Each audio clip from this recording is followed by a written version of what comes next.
여러분 안녕하십니까? 삶을 열어가는 아름다운 신앙간증 프로그램 오직 주만이의 김현임입니다. 우리가 살아가다 보면 이러한 경우들이 참 많이 있는 것 같은데 그 목표를 세워서 이뤄가려고 하나하나 노력을 할 때 문제 상황을 자주 발견하게 됩니다. 그 문제점들이 생기는데 이럴 때 가만히 고요하게 생각해서 그 집중해서 문제점을 들여다보면 외부 상황 때문에 이런 문제가 생긴 것이 아니라 바로 내 자신, 내 안에 있는 나의 문제 때문에 이런 상황들이 생긴 경우를 많이 발견하게 되죠. 여러분은 어떠신가요? 네. 그렇다고 말씀을 하셨습니다. 세계적인 그 전도자였던 무디는 이런 질문을 받았는데 무디, 당신에게 가장 방해가 되는 사람은 과연 누구입니까? 라는 질문에 곰곰이 생각을 한 이후에 이렇게 답했다고 합니다. 누구보다 가장 큰 장애물이 되는 사람이 있는데 그 사람은 바로 무디, 내 자신이다. 이렇게 이야기했다라고 해요. 여러분에게 가장 큰 문제가 되는 사람은 누군가요? 네. 오늘도 주님께 의지해서 어떤 문제점이 나에게 있기에 이런 문제가 생겼는지 한번 곰곰이 생각해보는 시간을 가졌으면 합니다. 자, 삶으로 열어가는 아름다운 신앙간증 프로그램 이제 본격적으로 여러분과 함께 해볼 텐데요. 오직 주만이 이 시간을 은혜롭게 함께 채워주고 계신 분들부터 함께 만나보겠습니다. 춘천 한마음교회 성도님들 나오셨습니다. 어서 오세요. 네, 환영합니다.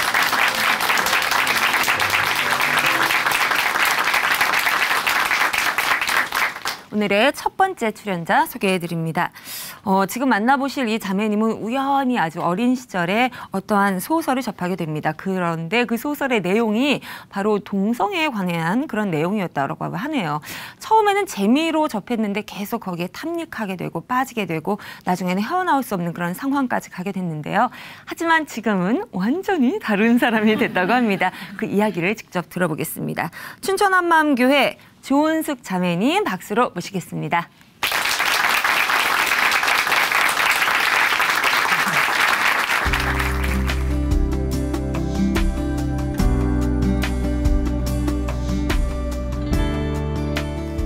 안녕하세요. 춘천 한마음교회 조은숙입니다. 저는 15년간 동성애 소설에 중독되어 동성애까지 옹호하던 자였습니다. 이런 제가 부활하신 예수님을 만나 동성애 소설을 끊고 변화된 저의 삶을 나누려고 합니다. 저는 만화책을 좋아하는 아이였어요. 언니가 처음 빌려와 읽게 된 순정 만화는 새로운 세상이었어요. 남자 주인공의 잘생긴 외모와 내 여자를 위해 내 한 몸 바칠이라는 바람직한 태도에 입꼬리가 절로 올라갔어요. 그렇게 읽기 시작한 만화는 제 일상의 즐거움이 되었고 순정 만화를 시작해 슬램 덩크를 거쳐 열혈광업까지 닥치는 대로 읽었습니다. 쉬는 시간과 야자 시간에 만화책을 자주 보았는데요. 야자 시간에 몰래보다 선생님께 딱 걸려 만화책을 뺏기기도 했습니다. 수능이 끝난 후엔 친구들과 돌려가며 보았는데요. 그때 한 친구가 재밌다며 소설책 한 권을 빌려줬는데 그건 동성애 소설이었어요. 로맨스 소설과 비슷한데 이거 신선하고 재밌네. 한 권이 두 권이 되고 성적 호기심을 부추기는 내용에 빠져서 보게 되었어요. 동성애 소설 속의 사랑은 이성의 사랑과 다른 것이 없었고 그게 동성애라고 해서 문제될 건 없다고 생각했습니다. 대학교에 올라가면서부터는 물 만난 고기 마냥 보게 되었는데요. 성인이기에 책 대여점에서도 19금이었던 동성애 소설과 만화를 편하게 볼 수 있었어요. 그리고 인터넷을 자유롭게 쓸 수 있게 되면서 더욱더 빠져들게 되었습니다. 인터넷으로 연재되는 동성애 소설들은 사이트 가입만 하면 무료로 볼 수 있었어요. 보면서 좋아하는 작가에게 작가님 힘내세요 댓글을 달아 응원도 했어요. 제가 좋아하는 소설이 완결이 되면 그동안 아껴두었던 돈으로 책을 구입하기도 했습니다. 이렇게 신나게 보던 중 문제가 하나 생겼어요. 당시 청소년을 유해물에서 보호해야 한다며 청소년 보호법으로 단속을 하기 시작한 거예요. 즐겨가던 사이트들이 하나 둘 폐쇄가 되어버렸고 이제는 여기저기 옮겨다니며 봐야 하니 번거롭고 귀찮아 이 법을 원망했어요. 그때 전 청소년들도 생각 있는 애들일 텐데 소설과 현실 구분 못하겠어? 이런 단속 자체를 하는 게 이해가 되지 않았고 소설에 정신이 팔려 청소년의 올바른 성 정체성 같은 건 안중에도 없었습니다. 동성애 소설을 계속해서 볼수록 일반적인 내용보다 선정적인 내용이 기대가 되고 좀 더 새로운 것들을 찾아서 보게 되었는데요. 판타지 소설 중에는 외계인이 존재하고 그들이 사는 행성에서는 동성 간의 아이를 낳는 것이 과학적인 힘이나 다른 것으로 해결되어 아무 문제가 없었어요. 그리고 유명 아이돌 가수가 주인공으로 나오는 동성애 팬픽 소설도 많았는데요. 그러다 보니 멋진 남자 연예인을 봐도 동성애 쪽으로 생각되었어요. 그리고 단지 동성애로 끝나는 것이 아니라 정상적인 행위로는 만족을 얻을 수 없는 사디즘이나 마조즘적 요소가 들어간 동성애 소설들도 보았어요. 처음엔 단지 소설이고 저에게 문제가 된다고 생각하지 않았어요. 일상생활에도 별 지장이 없었기에 개인의 취미생활 정도로 생각했습니다. 하지만 취업에서 뭘 할지 갈피도 못 잡고 공무원 시험을 준비하면서 스트레스가 심해지자 동성애 소설을 덧붙여 삼아 거의 매일 봤어요. 그 시간만큼은 불안한 현실을 잠시 잊을 수 있어 좋았어요.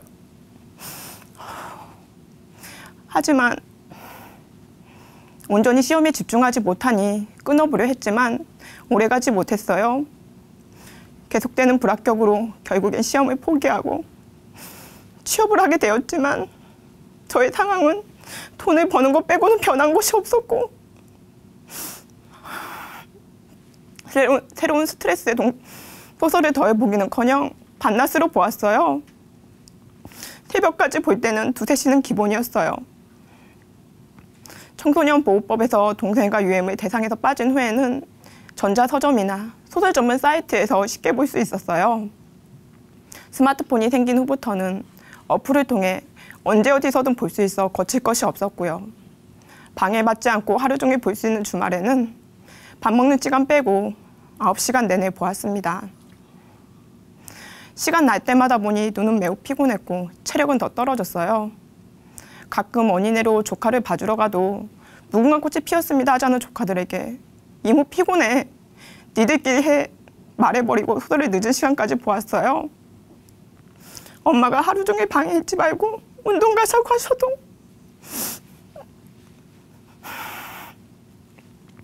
엄마 귀찮아.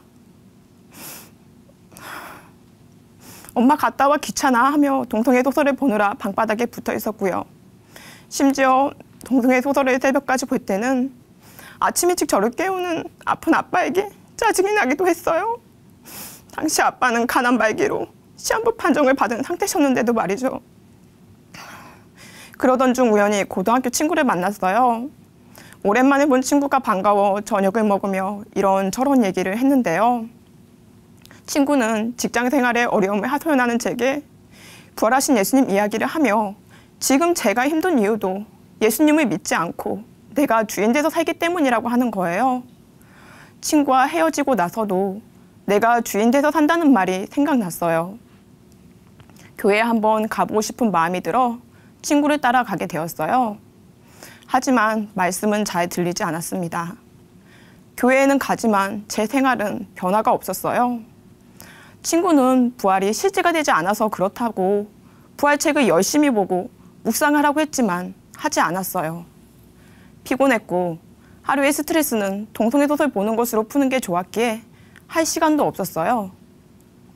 제가 매번 안 하니 제발 기도 제목만이라도 써라는 말에 몇 개 써갖고 동성애 소설도 들어가 있었어요. 동성애 소설 보느라 시간 낭비가 심한데도 혼자서는 조절이 안 되는 상태였거든요. 이렇게 우연한 기회로 제가 동성애 소설 본다는 것을 안 친구는 깜짝 놀라했어요. 동성애가 얼마나 무서운 건지 아냐며 하나님의 창조 질서에 어긋나는 무서운 죄라는 거예요. 너무 심각하게 말하길래 동성애 소설 보는 게 그렇게 나쁜가? 하는 생각이 한편으로 들었어요. 하지만 너무 심한 것 같아 여러 번 끊으려고 했으니 이번을 계기로 정리하기로 결심했어요. 그러자 친구는 제가 가지고 있는 모든 것을 없애라는 거예요. 전 파일 정도만 생각했는데 그동안 열심히 내 돈 투자해서 산 책까지 없애는 것은 정말 내키지가 않았어요. 그래서 친구에게 팔면 안 될까? 물었는데 돈 몇 푼 때문에 다른 영혼들이 지옥 가도 좋냐는 말에 꼬리를 내렸습니다. 미련은 남았지만 창고에 있는 사과박스에 고이 모셔놓았던 책들을 밭에 가서 다 불살라 버렸어요. 이렇게 제가 가지고 있는 동성애 소설을 다 삭제하고 불에 태워 버렸지만 제 마음에서는 동성애가 죄라는 것이 이해가 되지 않았습니다. 사회에서 금기시하긴 하지만 동성애가 개인의 취향처럼 단지 나와 다른 것뿐이고 남과 다름을 인정하지 못하는 사람들이 사고가 경직되어 있다고 생각했어요. 단지 사랑하게 된 사람이 동성애뿐인데 그게 그들이 잘못인 건가? 아이를 못 갖는 것을 빼고 이성의 사랑이랑 다른 게 없잖아. 인간은 이성과 동일하게 동성도 사랑할 수 있는 양성애자라고 생각했고 이런 성 정체성의 변화도 저에게는 자연스러웠어요. 뭐 연예인이 커밍아웃에 사회에 무리를 일으켰다며 이슈가 될 때도 전 그럴 수도 있지. 뭘 그런 것 가지고 호들갑 떠나 했어요. 사실 기회가 안 되었을 뿐이지 동성 친구가 사귀자고 다가왔어도 저는 별 고민 없이 오케이 했을 거예요. 전 친구에게 난 동성애가 죄인지 모르겠어. 내 생각에는 별로 그런 생각 들지 않아 하고 말했는데요. 정말로 그런 생각도 들지 않고 심각하게 다가오지도 않으니 회개하고 싶어도 되지가 않는 거예요. 이런 제게 친구는 네 생각이 중요한 게 아니야. 사실이 중요한 거야 하면서 은수가 예수님의 부활이 사실이니? 묻는 거예요. 동성애 얘기를 하다 부활이 사실이냐고 물어보는 친구가 좀 뜬금없다 생각하면서 부활은 역사적 사건이니 사실이지 별 생각 없이 말했어요. 친구는 또 예수님이 부활하셨으면 예수님이 하나님이시니 아니니? 전 하나님이시지 했어요. 그랬더니 그럼 하나님의 말씀인 성경이 진짜니 네 생각이 진짜니 묻더라고요. 전 성경이 진짜지 대답했는데요. 이 말을 하는데 제 안에 견고한 벽 하나가 깨진 것 같았어요. 부활이 실제 사건이니 예수님을 하나님으로 믿는다고 하면서도 성경을 부활과 연결해 절대적인 진리로서 고민해보지는 않았습니다. 구 로마서 1장 말씀을 보는데 허리 찔른 기분이었어요. 동성애가 죄라는 소리는 들었지만 성경에 이토록 자세하게 써있는 줄은 몰랐어요. 이 말씀까지 보니 이젠 정말 양당 간의 결정을 해야 할 것 같은데 제 안일한 생활이 포기가 되지 않는 거예요. 친구는 이런 제게 부활이 실제가 되지 않아서 그렇다며 누구에게 들어서 아는 부활이 아닌 저보고 직접 찾아보고 성령님께 위로해보라고 했어요. 고민해보던 중 부활은 갑자기 일어난 사건이 아닙니다 하신 목사님의 말씀이 기억났어요. 성경을 보니 정말로 예수님의 죽음과 부활에 대한 예언이 있었어요. 그리고 예수님께서 표적을 보여달라 말하는 사람들에게 너희가 이 성전을 헐라 내가 4일 만에 다시 세우리라 하셨어요. 예수님은 그 말씀대로 정말 다시 살아나셨고 그 예수님을 본 이스라엘 사람들이 있었어요. 십자가 앞에서 도망갔던 제자들이었는데 부활하신 예수님을 전하다 순교까지 마다하지 않았어요. 제자들은 틀림없이 예수님의 부활을 목격했던 거였어요. 아, 그래서 부활을 믿을 수 없다고 말했던 도마도 부활하신 예수님을 만난 후에야 나의 주, 나의 하나님으로 굴복했던 거였구나. 부활은 정말 엄청난 사건이었어요. 부활이 제게도 실제가 되니 예수님은 정말 나의 주, 나의 하나님이시구나 라는 고백이 터져나왔어요. 그리고 부활하신 예수님 앞에 서니 제가 얼마나 악랄한 죄인이었는지가 보였어요. 동성애가 제게 피해를 주지 않았기에 반대할 이유가 없다고 말해왔었는데요. 하지만 이건 허울 좋은 포장이었고 전 단지 그 소설이 저에게 잠깐의 쾌락을 선사해 주었기에 옹호했던 거였어요. 그래서 하나님께 꼿꼿이 고개를 쳐들고 동성애가 뭐가 나쁘냐? 나 좀 귀찮게 하지 마라. 왜 내가 하고 싶은 거 못하게 하냐며 예수님을 내 주인으로 인정도 굴복도 하지 않았어요. 내 모든 것은 내 것이고 하나님의 창조 질서까지 내 생각과 맞지 않으니 무시하고 내 멋대로 바꾸며 동성애를 옹호한 자가 저였습니다. 제 중심은 끝까지 내가 주인된 자리를 놓기 싫어한 마귀와 같은 중심임을 알게 되었어요. 내가 마귀의 새끼, 진노의 자녀, 하나님의 원수였구나. 음란한 것에 눈이 멀어 아무리 말해도 듣지도 보지도 못하고 내 마음에서 감각 없이 예수님을 죽이고 있었구나. 저는 하나님 아버지 앞에 엎드릴 수밖에 없었어요. 사람을 죽이고도 아무런 감각 없는 무서운 사이코패스보다 악한 자가 다른 누가 아니라 저였어요. 그런데도 예수님은 운수가 어둠이야. 네가 나를 믿지 않아. 이 세상 신에게 속고 있었던 거야. 이제 그곳에서 나와 나를 너의 주인으로 맞이하겠니? 너를 사랑한다 하시는 거예요. 저는 그 사랑 앞에 제 모든 것을 내려놓으며 회개할 수밖에 없었습니다. 하나님 아버지, 잘못했습니다. 예수님을 주인으로 믿지 않고 내가 주인 되어 육체와 마음이 원하는 대로 살았습니다. 이제는 제 생각이 아닌 주님 말씀에만 옛설하겠습니다 고백하였고 부활하신 예수님을 저의 진정한 주인으로 영접하였습니다. 아멘. 그 후 전 그동안 걸림이 있었던 로마서 말씀에도 아멘 할 수 있게 되었어요. 하나님을 알되 오히려 그 생각이 허망해져 스스로 지혜가 있다 하나 우준하게 되어 이 말씀을 볼 때마다 꼭 저에게 하시는 말씀 같아 찔림이 있었어요. 하지만 성경 말씀보다 내 생각에는 내가 보기에는 하며 제 생각만을 내세웠어요.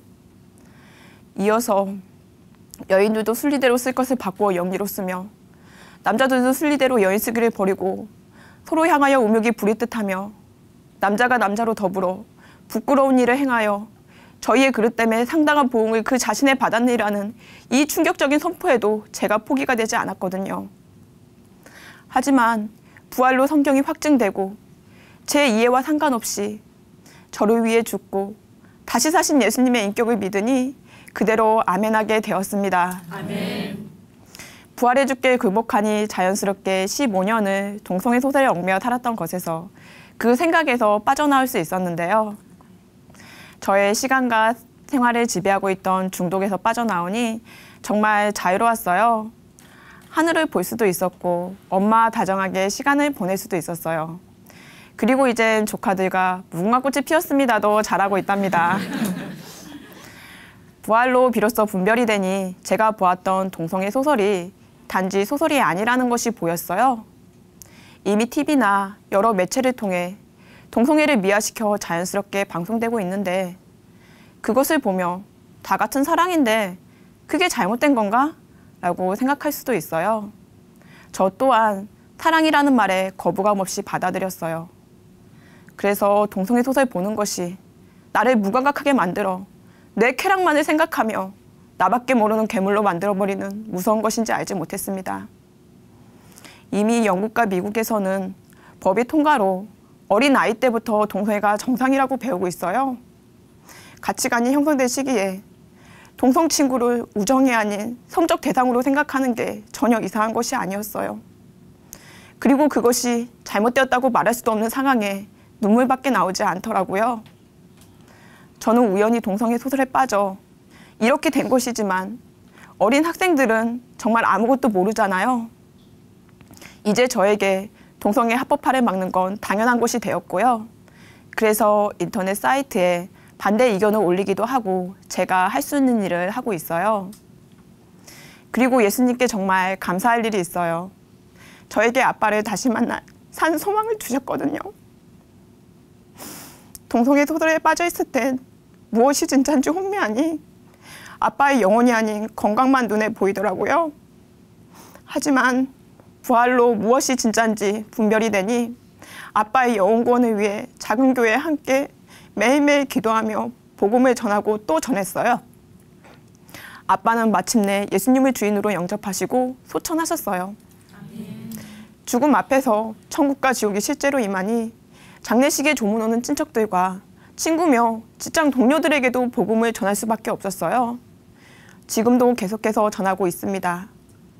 저를 구해주신 하나님의 사랑과 예수님의 한 영혼에 대한 뜨거운 사랑을 알게 되니 복음을 전할 때 가장 기쁘고 힘이 나더라고요.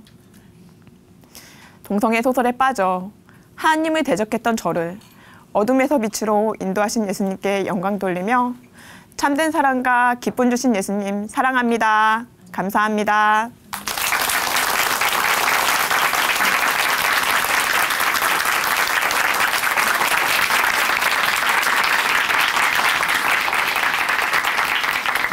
긴 시간 우리 자매님의 모든 삶을 통제하고 또 주장했던 그 동성애로부터 완전한 자유함을 얻었습니다. 박수로 함께 축하해드릴까요?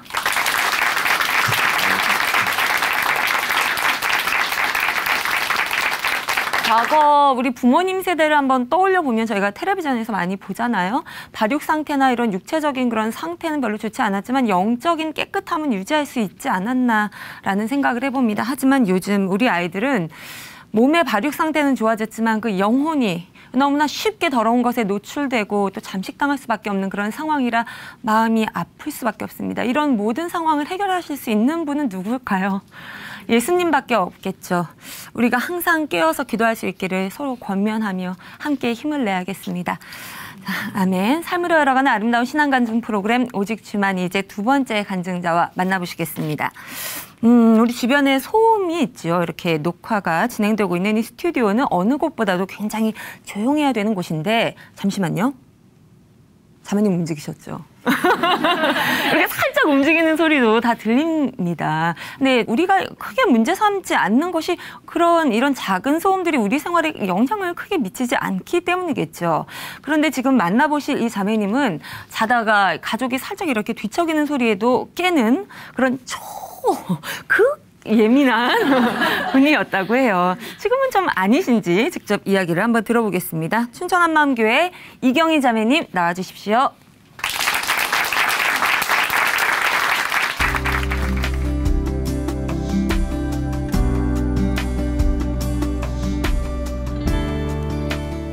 안녕하세요. 춘천 한마음교회 이경희입니다. 저는 모든 일에 예민하게 반응하며 짜증내고 힘들어했던 사람이었는데요. 그런 제가 부활하신 예수님을 만나 무슨 일에든지 참고 견디며 인내하는 사람이 되었어요. 오늘 그 이야기를 들려드릴게요. 저는 갓난 애기였을 때부터 예민했다고 해요. 어찌나 예민했던지 사람의 심장 소리를 들어야지만 조금이라도 잠을 잘 수 있었대요. 그래서 전 이불리가 아닌 부모님 가슴 위에서만 잠을 잤었다고 합니다. 이런 전 작은 소리에도 매우 예민했었는데요. 화장실에서 똑똑똑 떨어지는 물방울 소리, 째깍째깍 시계 소리, 그리고 가족들의 이불 뒤척이는 소리들로 잠을 쉽게 잘 수 없었어요. 피곤한데 잠을 잘 수 없으니까 정말 힘들더라고요. 그렇게 잠을 자지 못하고 멀뚱멀뚱 있게 되면 그날 있었던 일들까지 하나하나 떠오르고요. 그러면 잠은 아예 쩌만치 달아나 버리는 거예요. 내일 할 것도 많은데 빨리 자는데 잠이 오지 않았어요. 결국 새벽에 주무시고 계신 엄마를 깨워 하소연할 때가 많았어요. 예민한 소리뿐만이 아니었어요. 더러운 것을 잘 참지 못했어요. 답답하다 싶으면 수시로 손을 씻었는데요. 손을 씻다가 옷에 물이 조금이라도 튀면 옷을 갈아입기까지 했어요. 이렇게 정신적으로 예민했던 저는 몸도 건강하지 못했었는데요. 신경성 위염, 장염 등 소화 기능이 좋지 않았어요. 그래서 음식이 조금만 매워도, 조금만 짜도, 조금만 차가워도 배가 너무 아팠어요. 그래서 전 배 아파 하는 말을 입에 달고 살았는데요. 그만큼 화장실도 자주 갔어요. 친구들은 제가 안 보인다 싶으면 화장실로 찾아만 했어요. 그렇게 예민했던 저는 살이 찔래야 찔 수가 없었어요. 중학생 때 평균 체중이 35kg이었는데요. 그때 가장 듣기 싫었던 말은 와, 뼈다귀가 걸어다녀. 툭 치면 부러질 것 같아. 야, 기야다 기야. 이런 말들이었어요. 남들은 살을 뺀다고 이거 어쩌고 다 하는데 전 살을 찌우기 위해 한약도 먹어보고 침도 맞아보고 병원 처방까지 받아보았지만 그때뿐 살은 찌진 않았어요. 체력은 또 얼마나 약한지 무슨 일을 하다가도 어지럼증이 생기면 하던 일을 멈추고 단 몇 분이라도 쉬어야만 했습니다. 그래서 병원은 거의 저의 집이었어요. 이런 저를 위해 부모님께서는 공기 좋은 곳으로 이사까지 해주셨는데요. 하지만 전 가족들의 헌신과 사랑에도 불구하고 제 몸이 아프다고 가족들을 매우 힘들게 했어요. 특히 엄마는 항상 저의 짜증을 받아주셨는데요. 신경이 날카로워질 때는 집안에서 식구들의 목소리조차도 듣기 싫어서 좀 조용히 하라고 짜증을 내기도 했어요. 제가 예민했던 건 환경적인 것뿐만이 아니라 사람들과의 관계에서도 마찬가지였는데요. 사람들의 말과 행동, 그리고 표정 하나까지도 매우 예민하게 반응했어요. 어쩌다 제 옆에 있는 사람이 하고 한숨을 쉬면 그 한숨 소리에 제 마음이 편치 못해서 저도 모르게 하고 한숨을 쉬었어요. 그리고 상대방의 표정이 좋지 않으면 나 때문에 그런가? 신경 쓰고 자책하며 우울해지기까지 했습니다. 하루는 아는 언니에게 언니 안녕하세요 하고 인사를 했는데 그냥 저를 지나치시는 거예요. 전 언니가 왜 내 인사 안 받아주지? 괜히 인사했나? 내가 뭐 잘못했나? 날 싫어하나? 많은 생각들로 그날 하루가 너무 힘들었어요. 전 9살 때부터 교회를 다녔는데요. 주일학교를 다니면서 그래도 들은 풍월이 있어서 성경에 대해 이것저것 알게 된 것이 있었어요. 그러다 보니 자연스럽게 저 스스로 예수님 믿는 사람이라고 생각하며 자라게 되었어요. 그런데 어느 날 그 생각이 송두리째 흔들리는 일이 있었는데요. 그 날은 학교에서 소풍을 간 날이었어요. 소풍 가는 버스 안에서 옆 친구에게 예수님 이야기를 했어요. 예수님이 부활하셨다고, 그분이 하나님이라고요. 그런데 그 친구가 너 봤어? 하는 거예요. 순간 머리가 새하얘졌어요. 아무 대답도 못하는 저에게 그 친구는 야, 너도 못 봤는데 나보고 믿으라고 하는 거야? 하며 저 한심하게 쳐다보더라고요.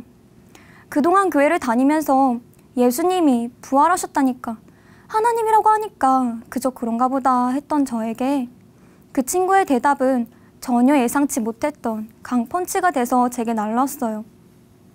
그 이유였어요. 그때 그 친구가 말한 너 봤어? 이 한마디가 제 머릿속에서 떠나지 않는 거예요. 그러면서 제 신앙은 와르르 무너져 버렸어요. 저의 말에 정색하며 반응한 그 친구의 말은 예민한 저의 마음에 큰 충격이 되었고 그 이후 입을 꾹 다물고 더 이상 예수님에 대한 말을 하고 싶지 않았어요. 시간이 많이 흘렀지만 신앙에 확신이 없는 제 마음 때문에 힘들었어요. 막상 말씀을 들으면 다 아는 이야기 같은데 뭐가 문제일까?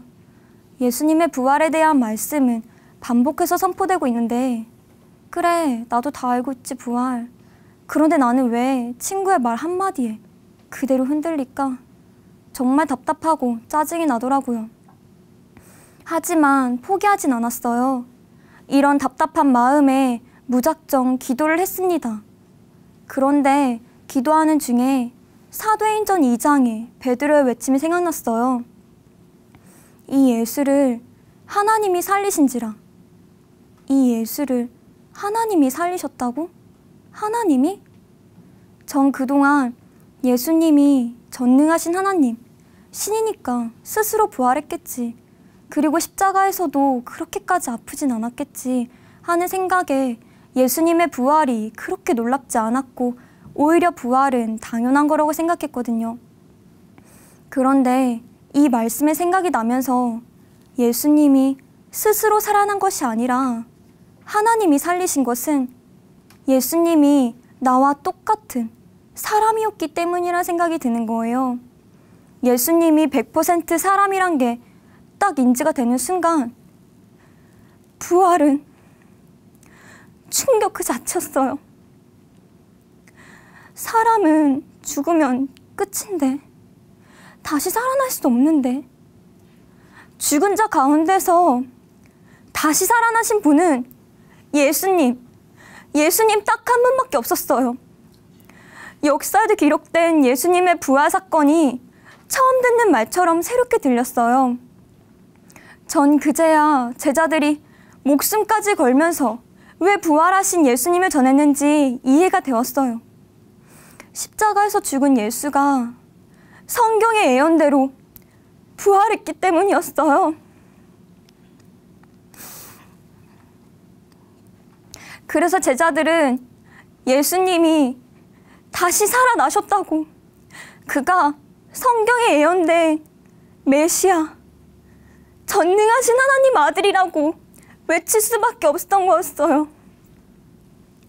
전 스스로 한 가지 질문을 던져봤어요. 넌 거짓말을 위해 죽을 수 있어? 이 질문에 제자들이 부활하신 예수님을 진짜 봤구나.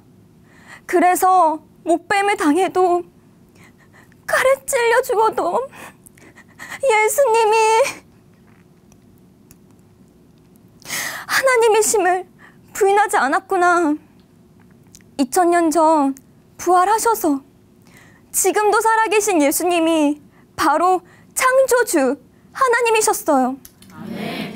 그렇게 부활 사건이 새롭게 조명이 되니까 그동안 성경에서 보지 못했던, 아니 보이지 않았던 예수님의 인생이 보이는 거예요. 전능하신 하나님이 낮고 천한 마구간에서 태어나셨어요. 하나님이 사람으로, 그것도 나와 똑같이 아기로 태어나 자라가며 가족들과 주변 사람들에게 사랑을 받으시는 모습, 그렇게 30년을 사시다가 마침내 세상을 위해, 저를 위해 십자가의 길을 가셨어요.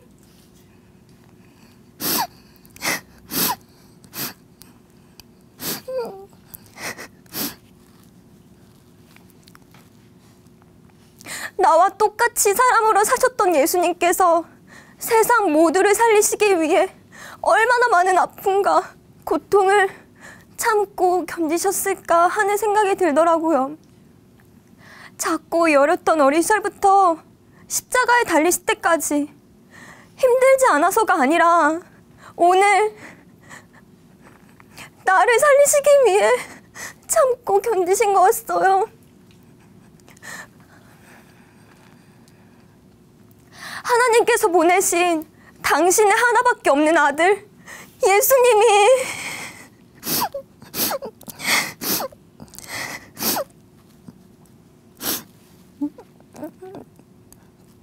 날 위해 이 땅에 사람으로 오셨고 그렇게까지 참고 견디시며 십자가에서 죽고 부활하셨는데, 다 이뤄주셨는데 제가 그 예수님을 믿지 않았어요.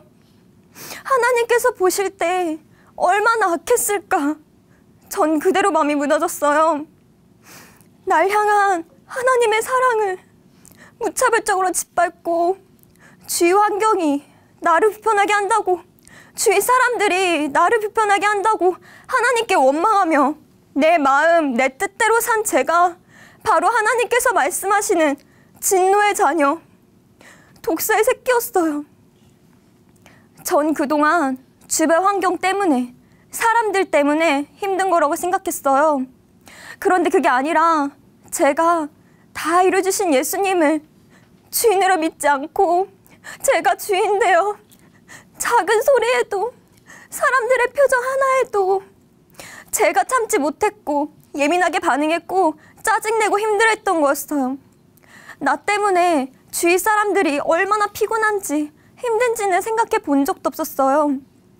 당연히 예수님은 안중에도 없었고 예수님은 그저 구원을, 영생을 주시기만 하면 되는 분이라고 생각했어요. 예수님은 날 위해 죽고 부활하셨는데 말이에요. 저는 하나님 앞에 예수님을 믿지 않았던 죄를 회개하고 예수님을 제 마음의 주인으로 믿게 되었습니다. 그날로부터 제 주변 모든 것들이 새롭게 눈에 들어오더라고요. 귀에 거슬리는 소리가 들려도, 사람들의 기분 나쁜 표정이 보여도 괜찮았어요. 예수님께 집중하게 되니까 그런 것들이 별로 거슬리지 않더라고요. 하루는 학교에서 친구들 사이에 오해가 생겼었는데요. 저를 쳐다보는 학교 친구들의 눈빛이 이상했어요. 저를 보며 수근거리기도 하고 절 피하기까지 했어요. 친구들의 행동이 이상해서 무슨 일인가 하고 알아봤는데 글쎄 제가 친구들 사이를 이간질시킨다는 거예요. 어이가 없더라고요. 저도 모르는 사이에 친구들 사이에서 왕따가 되어 있었어요. 한순간에 왕따가 되니 모든 곳에서 혼자였어요. 혼자 등하교하고 혼자 밥 먹고 이동 수업도 혼자 다니고 제 주변에 아무도 오지 않았어요. 예전 같았으면 죽을 만큼 학교 가기 싫어 엄마를 붙들고 엉엉 울었을 거예요. 그런데 제가 주인으로 믿는 예수님과 함께하니 혼자 있어도 외롭지 않았고 억울하지도 않았어요. 항상 기뻐하라 하신 예수님 말씀에 항상 기뻐했고 친구들을 위해 기도했는데요. 어느 순간 친구들의 오해가 풀어지면서 예전보다 더 저를 신뢰해 주었어요. 나중에는 친구들이 경희야, 무슨 좋은 일 있어? 자주 물어볼 정도로 제 얼굴이 많이 밝아졌어요. 저의 변화는 마음에서 그치지 않았어요. 친구들이 저보고 경희야, 너 얼굴 많이 부었어 하는 거예요. 그런데 이 말을 그 다음날에도 또 그 다음날에도 계속 말하는 거예요. 이상하다 싶어 몸무게를 재봤더니 부은 게 아니라 살이 찐 거였어요. 제 마음의 주인이 예수님이시니까 마음에 평강이 임해서 그런지 살이 찐 거였어요. 어느샌가 맵고 짜고 차가운 음식도 잘 먹고 있더라고요. 자주 앓았던 신경성 위염과 장염도 사라졌어요. 몇 달 전 교회에서 중요한 행사 준비로 교회 대청소를 하게 되었는데요. 새벽 4시에 일어나 새벽 예배를 드리고 아침밥을 먹자마자 청소를 시작했어요. 하루 종일 청소했는데도 제 몸이 거뜬하더라고요. 저는 지금 교회 기숙사에서 생활하고 있는데요. 하루 일과를 마치고 누우면 그냥 골아떨어져요.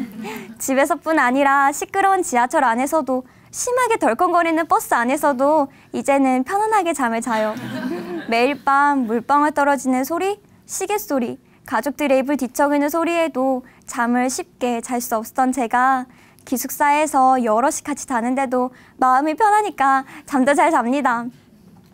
그렇게 바뀌면서 교회 지체들과 함께 전도 오고 싶다는 마음이 생겼어요.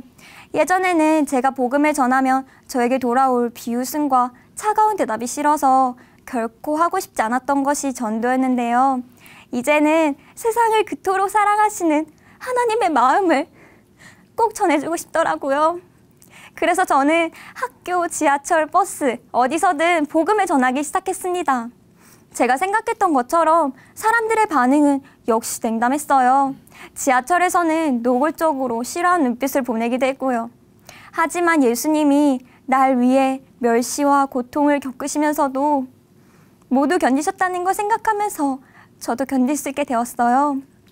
저를 그토록 사랑하시는 예수님을 천국에서 만났을 때 예수님, 저 예수님을 위해서 참았어요.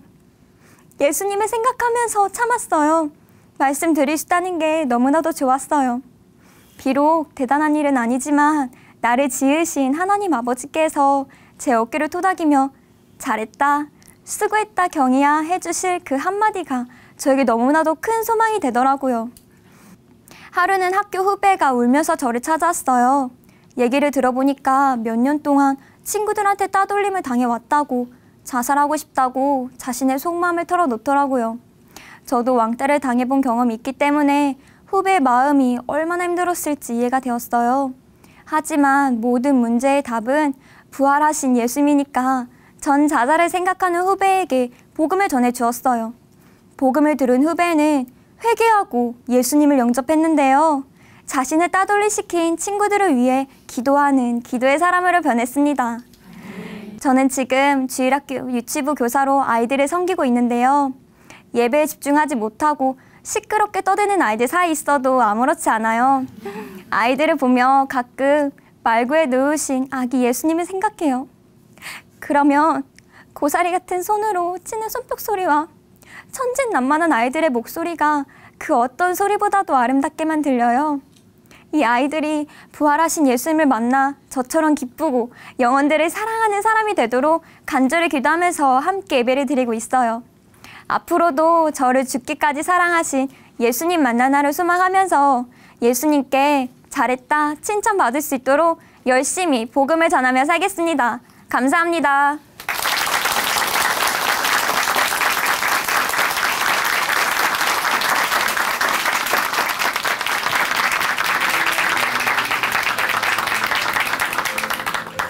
이 세상 어느 누가 참 진리가 또 그 진실이 아닌 거짓을 위해서 자신의 하나뿐인 목숨을 버릴 수 있을까요? 자매님의 그 간증 가운데 이러한 물음이 우리에게 큰 깊은 울림을 주었습니다. 우리 예수님으로 인해서 이제 맵고 짠 음식도 잘 먹게 되고 또 지하철도 잘 탈 수 있고 또 유경험자로서 이 왕따를 당하는 후배에게 조언을 해주는 등 그야말로 인간다운 삶을 살 수 있게 해주신 우리 주님께 감사의 박수를 올려드릴까요?